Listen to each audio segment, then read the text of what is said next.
Кажете не на шега, кой нарисува тази дъга?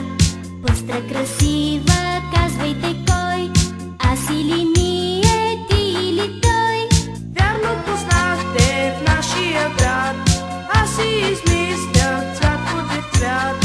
Жълт или розов, син и червен, весело да бъде нашия ден.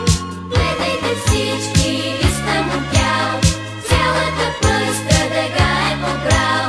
Греят боички, греят слънца, скрити до днеска в нашите сърца.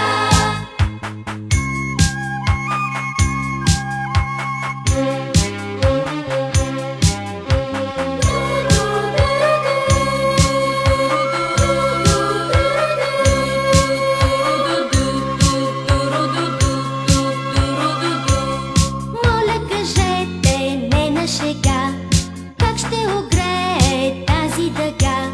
Всички дечица, всички игри, кой ще ни каже бройте до 3? Ти си измислял